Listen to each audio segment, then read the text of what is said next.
Things have become too expensive in Singapore. You name it and the price is probably much higher now than just a few years ago. This has led to not just a few people thinking that a recession is probably good for the country as it will bring down prices and that these lower prices are beneficial to Singaporeans. This is pretty one-sided in thinking. I have been through quite a few recessions and I can say with certainty that they were not pretty. In severe cases, people lost their jobs and their homes. In many cases, people took pay cuts and had trouble making ends meet. I am very sure that recessions make life for the common people more difficult. The only people who benefit from recessions are the rich. When a recession hits, we will read in the papers how the very rich lost millions of their wealth and, perhaps, this makes the general population feel better. However, what the rich lost is mostly just on paper. It is immaterial to them. They are still very rich, in many cases, and their lives go on unaffected. Especially if their assets are still generating meaningful income. After a recession, we would read in the papers how the very rich emerged even richer. Why?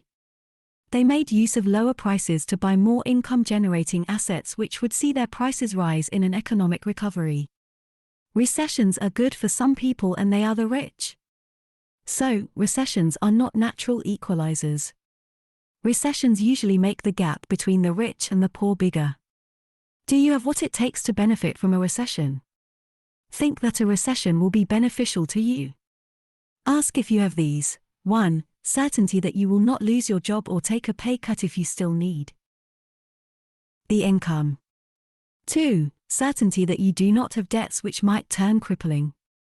3. Certainty that you have the funds to take advantage of any value for money investments. The first statement is basically the most important for the majority of us. The second statement is an important consideration for anyone who has debt. Anyone from the middle income category devoting more than 60% of his monthly income to debt servicing, in my opinion, is running a big risk. This is also why the government came up with the latest property cooling measures to prevent people from overextending themselves. The third statement is something that regular readers are familiar with. We must have a war chest. Now, this war chest is not money we set aside in case of an emergency. This war chest is money in excess of that emergency fund.